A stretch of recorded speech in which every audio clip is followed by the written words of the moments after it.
Kelly Barlow Creations, crafting on a budget. In today's video, I am bringing to you another wreath.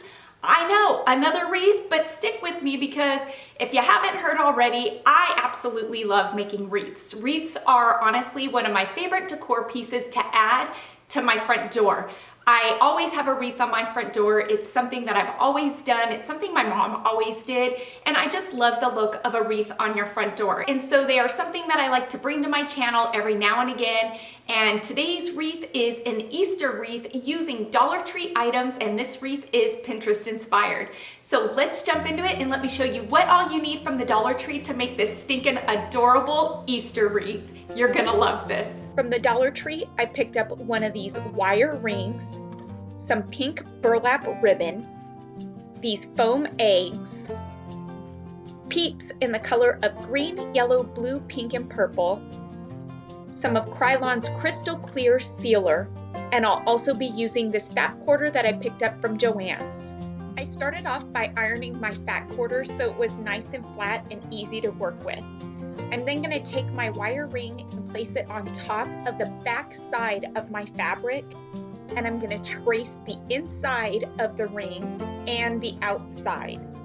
I'm then going to cut about 1 inch to 1.5 inches away from the outside line that I traced of the wire ring.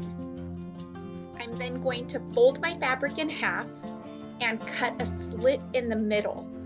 And I'm doing this because I need to cut slits in, I guess what you would call a pie shape around the whole inside of this fabric where the inside line is that I traced, because I am covering this wire ring with this fabric. Doing it this way makes it so much easier when covering something that is round. I'm then going to cut down each of the slits, leaving about 1 inch of fabric, allowing me just enough fabric to fold it over to the back and hot glue it. I've now just placed my ring face down onto the wrong side of the fabric, and all the excess fabric that is around the outside and the inside of the ring, I'm going to pull it over the ring and hot glue it to the back of the ring. And there you have it. I covered it with fabric because I don't want any of the wire exposed for this wreath. I wanted it completely covered so you don't see the wiring at all. Now taking the 5 packs of Peeps. They come in rows of 4. I'm going to take and just snip one of the bunnies off, giving me 3 bunnies that are still connected. I'm going to do this to all of the Peeps. And these here are for me. For this next part of the project, you're going to want to switch your glue gun from high temperature to low temperature, or pull out that low temperature glue gun. Because we are working with marshmallows, we don't want them to melt or get soft and gooey, because then they're a bit harder to work with. And I'm just going to take my rows of 3 Peeps and I'm going to hot glue them all the way around this wreath ring, alternating colors.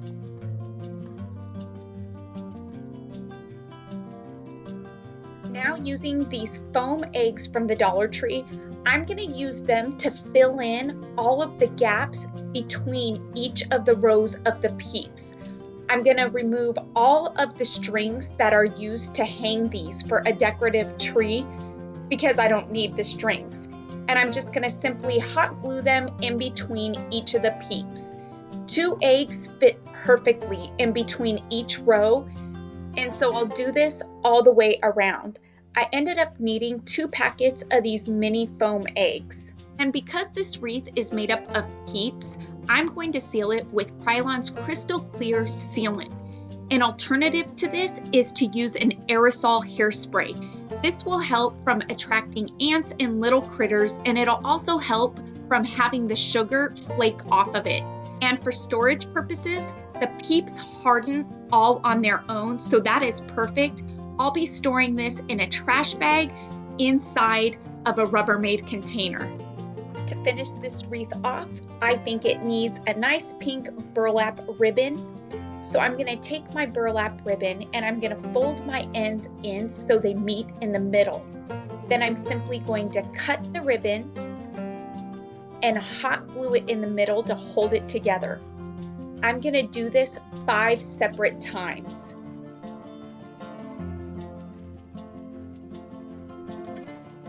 It's then just as easy as hot gluing them all together by offsetting each of them just a bit. This is probably one of the easiest burlap bows that you can make, and the end result is a big, beautiful bow. That's always a great finishing touch to a wreath.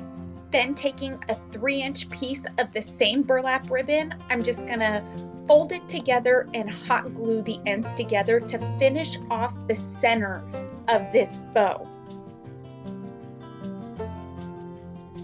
Now all that's left to do is to fluff up this bow and add it to our wreath. Before I add the bow, I'm going to add a couple of tails, because what bow doesn't have tails? That adds to the character of the bow, and my tails are about 18 inches long. And because the peeps didn't line up perfectly all the way around the ring, I'm going to use my bow to cover up the spot where they didn't line up, where there wasn't enough room to put any more, and you'll never know the difference. And there you have it. Would you just look at how stinking cute this is? This is so spring and festive, I can hardly stand it. Well, everybody, that's all I have for you for today for this Peeps Easter wreath. Tell me this is not stinking adorable. And like I said, there is no need to worry about little critters getting to it as long as you seal it and store it in a safe bag. Please give this video a thumbs up. And if you're new to my channel, stick around a while by clicking that red button for more crafting on a budget, more everything on a budget videos to come. And if you click it again when the bell appears, YouTube will notify you when I'm uploading a new video. You can also follow me on Facebook, Pinterest, Instagram, Google+, and Twitter. You can find those links in the description box below. Just click on those links, click follow, and you'll also be notified through social media when I'm uploading a new video or just doing something fun. You can also find my P.O. box in the description box below as well, if you're interested in sending me mail and watching me open it up in a video. And don't forget, if I've inspired you to make one of my projects, snap a quick picture of it, send it to me on either Facebook or Instagram, because I love seeing all of your creations and I can feature them in an upcoming video. Until next time, everybody, I hope you have a fantastic day, happy crafting on a budget, and bye for now.